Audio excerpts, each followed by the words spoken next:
Mr Chair. I call Chris Farfoy. Thank you very much, Mr Chair. It's a pleasure to speak to Part 6 of the Health and Safety Reform Bill. Like a number of my colleagues, I'm going to ask a few questions around Clause 244, and that is the insertion of Clauses 174A to 174F. A number of my colleagues have spoken to 174A, B, C, and E, but I'd like to ask the Minister a couple of questions around 174D and 174F.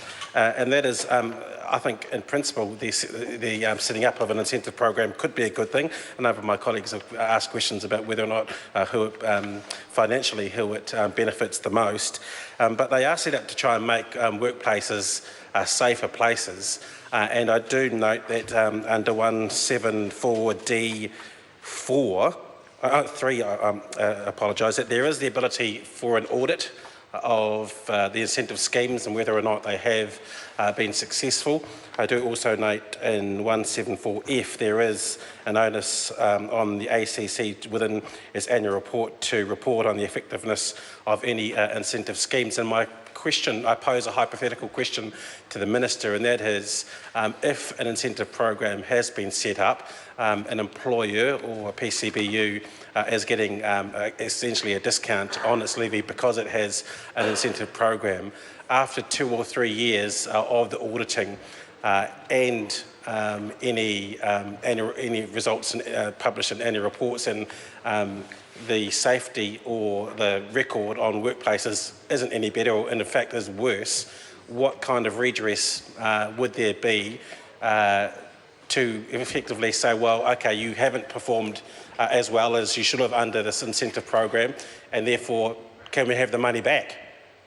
Because if there is a financial incentive there for a company and at the initial stages they do put something in place but it isn't effective, the taxpayer is essentially giving them a discount on their ACC levies payable, and their duty should be to pay the appropriate ACC levy, but nothing has changed. And if in fact things get worse, what possibility do we have of getting that money back that that company should have and could have paid if it wasn't part of an incentive program? And just looking at a first cast of 174D3 and 174F, it certainly sets out the ability to audit and for an annual report, but I don't see anywhere here, and maybe the Minister could clarify that for me, any redress on the behalf of the ACC via the taxpayer to get that money back.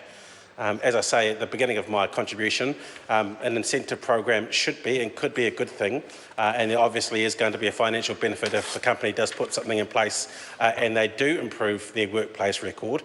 But what if they don't?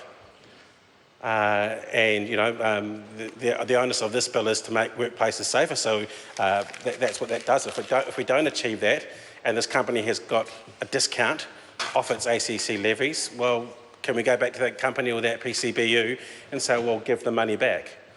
Because it could be a substantial amount of money that they're discounted over the period of time that they were meant to, under the incentive program, make the workplace better. But if they don't do that, then I guess the question has to be asked, what kind of redress is there for the taxpayer, for the state to say, well, you haven't held your part of the deal, this workplace isn't any safer under the incentive program that you signed up to.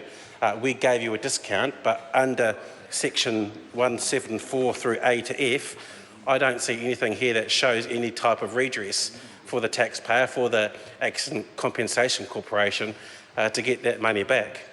So we're all for encouraging in this bill, but I think we should have a framework within this bill that shows that, okay, if you sign up to this thing and you can't pull your weight, your workplace isn't any safer, or in fact in some cases your workplace may be even more dangerous through more incidents at your workplace, it's more dangerous, then I think the question needs to be asked, because there doesn't seem to be anything within this legislation that suggests that there is any redress under these incentive programs. So while there is a carrot, Mr Chair, I don't see any stick in this piece of legislation. And if you're going to give someone a carrot, then there needs to be a stick. But I would put that to the Minister, whether or not there is the stick within this piece of legislation in Part 6. Mr Chair, I would like to put it in the context of someone local, Mr Chair. Mark Samoa, who passed, Mr Chair. Thank you, Mr Chair. Mark Samoa, who I've mentioned many times and I've used as a frame for a lot of the debates, my speeches in this debate. Mr Samoa was a worker at the ports here in Wellington. He was killed on the waterfront. He was crushed between some bales of pulp. Now, when the High Court brought down its decision, basically the High Court ruled that there were no processes in place, no safeguards in place that were there to keep Mr Samoa safe in his workplace. And I don't want to go too much more into detail of his particular case, but if his workplace were part of an incentive program, and I add that they changed things post his death and post the High Court ruling on his death, that if they were part of an incentive program, and they have made changes, and maybe they will, if it didn't make it effectively any safer for the colleagues of Mr Samoa since he's passed away, then if they were looking for an incentive, i.e. a discount on their ACC levies, then why should we let them get away with it if they aren't meeting their obligations? And I guess it goes to what this whole piece of legislation is about, obligations of health and safety under this new piece of legislation. I don't know, and I'm assuming that Mr Samoa's workplace did have more than 20 people.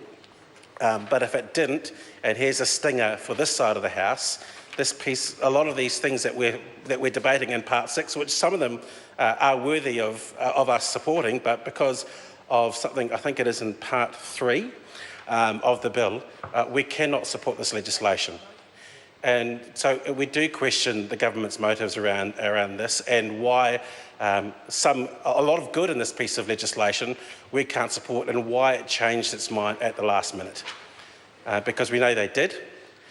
We know that in terms of the agricultural industry, which does have a long track record of being very unsafe, that won't be captured under there. And there are a multitude of other industries that will.